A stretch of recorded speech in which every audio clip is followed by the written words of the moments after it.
les amis de SIF Khan, j'espère que vous allez bien. Ok, nous nous retrouvons pour continuer en fait notre exposé de la dernière fois sur le thème Découverte de soi, le secret de la réussite. Oui, on avait mentionné la dernière fois comme quoi pour quiconque qui aspirait à connaître le bonheur et la réussite sur cette terre, devait de savoir qui est l'homme. Et donc pour répondre à cette question, qui est l'homme, il fallait qu'on puisse répondre à 5 autres questions qui étaient. Question 1. Qui sommes-nous? La réponse qui nous donnait notre identité. La deuxième question était d'où sommes-nous originaires? Cela nous donnait notre héritage. Et à la troisième question, nous avons eu à répondre pourquoi sommes-nous ici-bas? Cela nous renvoyait à notre mission. Et à ces questions, nous avons eu à dire que nous sommes d'origine céleste, d'origine spirituelle. Nous sommes la manifestation visible et physique du Créateur de l'univers. Et nous avons été créés pour gérer la Terre, qui est la représentation physique et matérielle de l'univers. Et le Créateur étant spirituel, alors que la Terre créée est physique et matérielle, ça prenait un gérant physique et matériel. Et c'est à cela que l'homme a été créé, avec pour mission de venir représenter le Créateur de l'univers sur la terre, de venir continuer l'œuvre de la création sur la terre. Et donc, l'homme a été doté, équipé de toutes les ressources dont il aura besoin pour pleinement remplir sa mission terrestre. Toute personne sur cette terre est donc ici pour accomplir quelque chose de spécifique. Sur cette terre, personne n'est ici par accident. On est ici pour accomplir quelque chose. Mais il est de notre responsabilité de découvrir pourquoi est-ce que nous sommes là et de nous y exercer. Donc c'est un peu comme ça que nous avons répondu à ces 3 premières questions. Aujourd'hui, nous allons aborder les 2 autres questions qui sont que sommes-nous capables de faire et où nous allons. À cette 4e question, que sommes-nous capables de faire? La réponse va nous donner en fait notre potentiel, notre capacité et habilité à faire ce pourquoi nous sommes ici sur cette terre.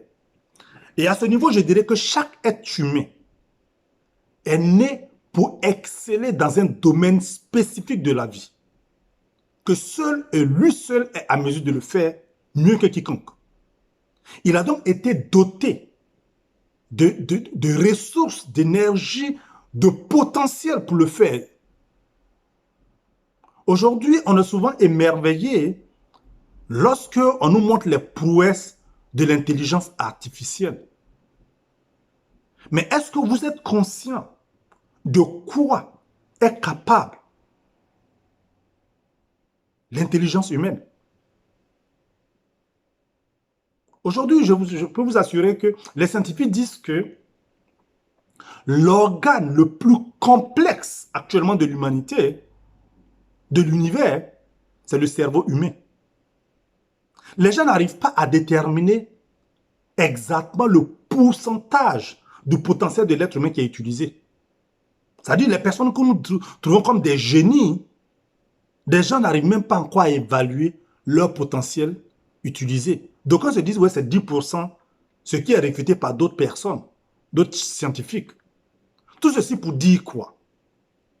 Nous ne savons pas exactement qui est l'homme et de quoi il est capable. Ici, nous n'allons pas vraiment rentrer dans cette complexité des choses. Nous allons en fait nous focaliser sur l'essentiel. Et parlant d'essentiel, nous voulons que chacun de nous sache que l'homme est constitué de 3 parties importantes. La première partie, c'est notre corps, le corps de l'homme. La deuxième partie, c'est l'esprit de l'homme. Et la troisième partie, c'est l'âme de l'homme.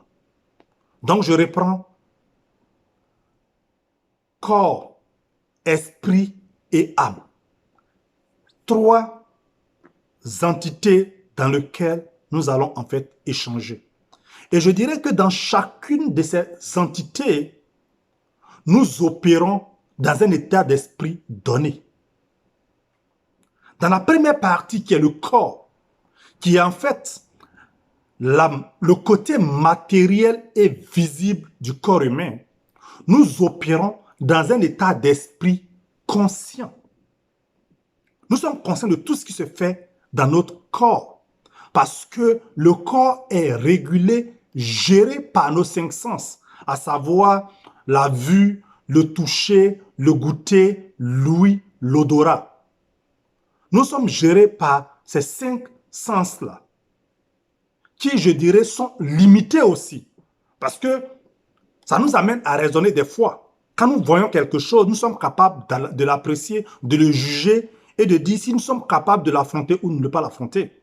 Donc cela fait que du coup, nous opérons dans notre monde conscient avec des limitations liées à nos cinq sens. Ça, c'est le premier niveau dans lequel l'être humain opère. Scientifiquement, on est capable de pouvoir tout démontrer dans notre corps. La deuxième partie dans laquelle nous opérons aussi en tant qu'être humain, c'est dans le côté spirituel, le côté esprit de l'homme. Et ce niveau est en fait notre point de connexion avec le Créateur, la source. Et à ce niveau-là, nous opérons dans un état d'esprit inconscient. Parce que ce n'est pas nous qui décidions à ce niveau. C'est le Créateur qui, en fait, agit à ce niveau-là, qui nous a donné les ressources pour que nous soyons capables de le représenter. À ce niveau, donc, nous avons donc la capacité du Créateur, qui est une capacité illimitée. Nous sommes capables de tout dans notre monde spirituel. Mais vu le fait que nous sommes régulés beaucoup plus par notre côté conscient, par notre corps, nous avons une influence sur ce qui se fait dans notre monde spirituel. Il est donc important de pouvoir nous connecter avec notre monde spirituel si nous voulons avoir une vie efficiente. Mais comment est-ce que nous sommes capables de nous connecter de notre monde conscient à notre monde inconscient, de notre monde physique à notre monde spirituel? Une troisième partie intervient et c'est le côté âme, qui est en fait le siège de nos émotions. Et à ce niveau, je dirais que l'esprit dans lequel opère l'être humain au niveau de l'âme, c'est le subconscient. Et tout ce que nous faisons, tout ce qui nous arrive, tire sa source de notre subconscient. C'est un peu comme le lieu dans lequel est stocké tous les programmes qui régissent notre vie, notre respiration, le battement de notre cœur, notre capacité de marcher, de parler, d'apprendre, de savoir faire telle ou telle chose, provient de notre esprit subconscient qui est rattaché à notre âme.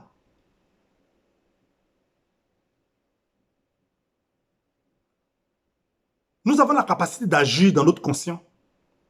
Nous avons la capacité d'agir, nous avons en fait l'incapacité d'agir dans notre monde spirituel. Au niveau du subconscient, il absorbe tout ce qui se fait dans notre monde conscient et dans notre monde spirituel. C'est un peu comme une éponge qui absorbe tout. C'est un peu comme un jardin dans lequel est sémé tout ce qui se fait. dans notre monde conscient et dans notre monde subconscient, inconscient. Tout ce que nous acceptons comme vrai, consciemment, même si cela est faux, notre subconscient le prend comme vrai. Et c'est cette vérité-là qui va en fait manifester dans notre vie. Si donc nous voulons en fait avoir une vie efficiente, efficace, il est important que nous sachions comment est-ce que notre esprit subconscient fonctionne.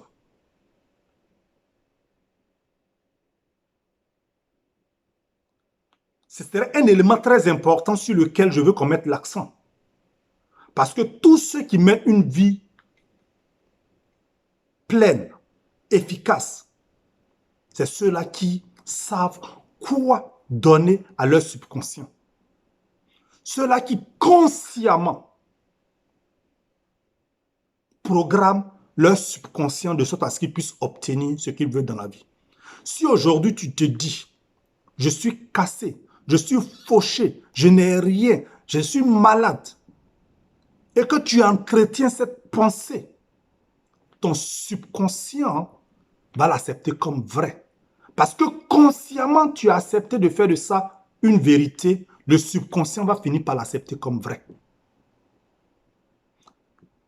Aujourd'hui, lorsque nous prions,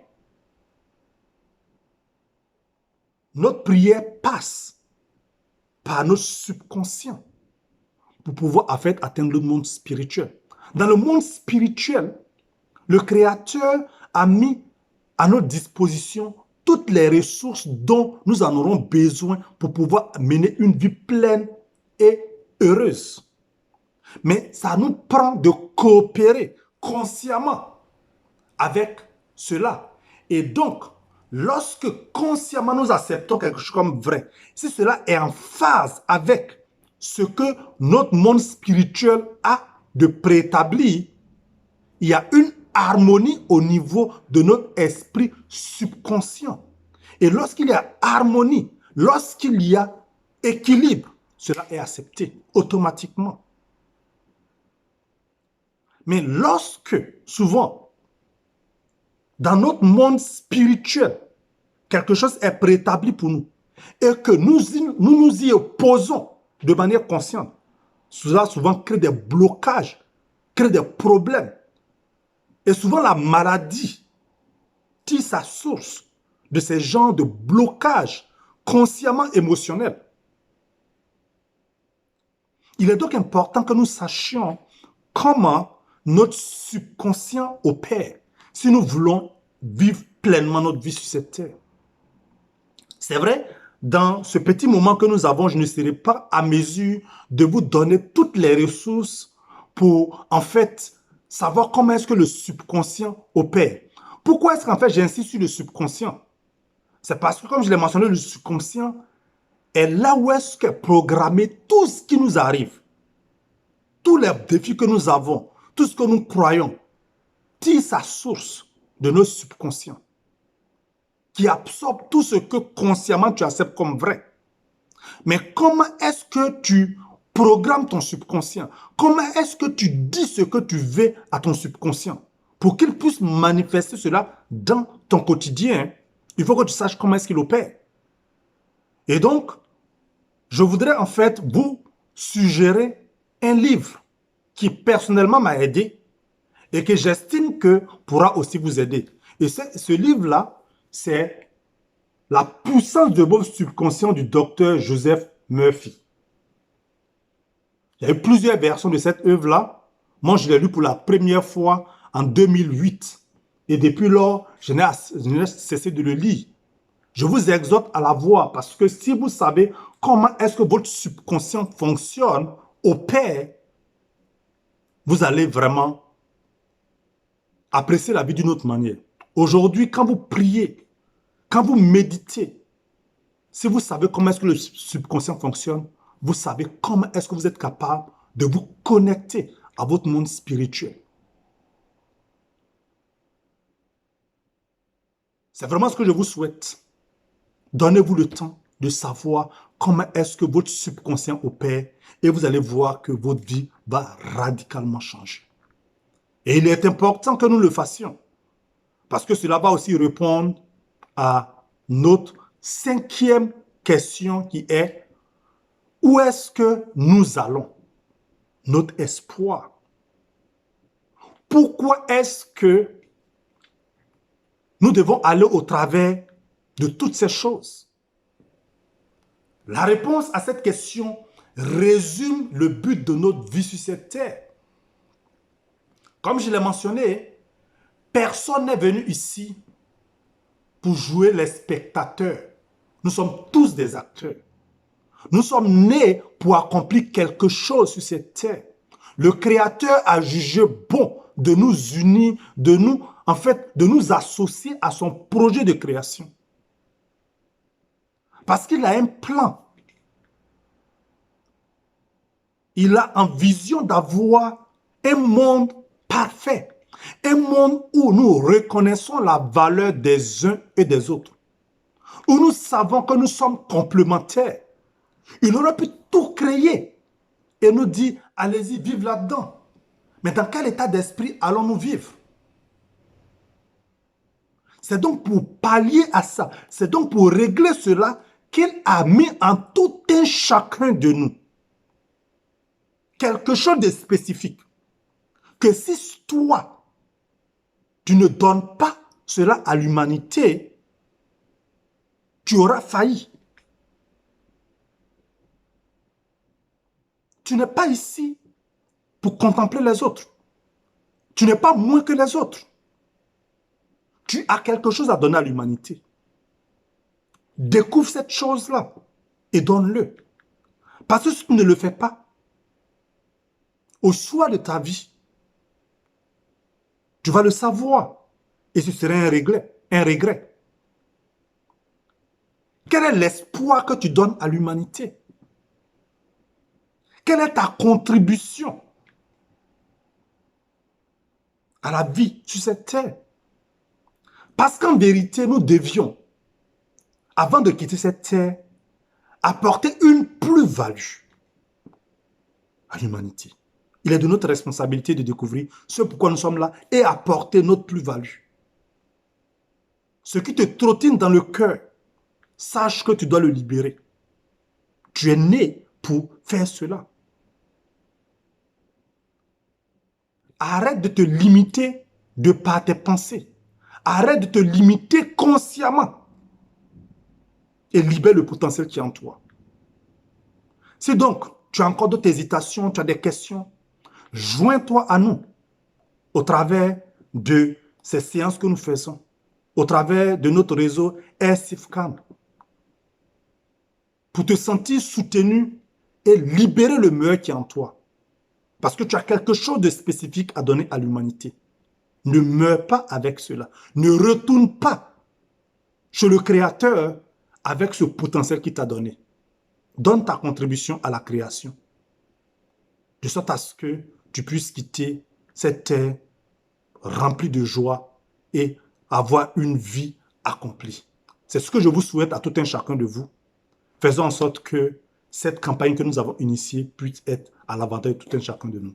Merci d'avoir pris du temps pour pouvoir être avec nous. Ça a été un plaisir de partager cela avec vous et on se donne rendez-vous à notre prochain enseignement. Merci et on se retient. Bye.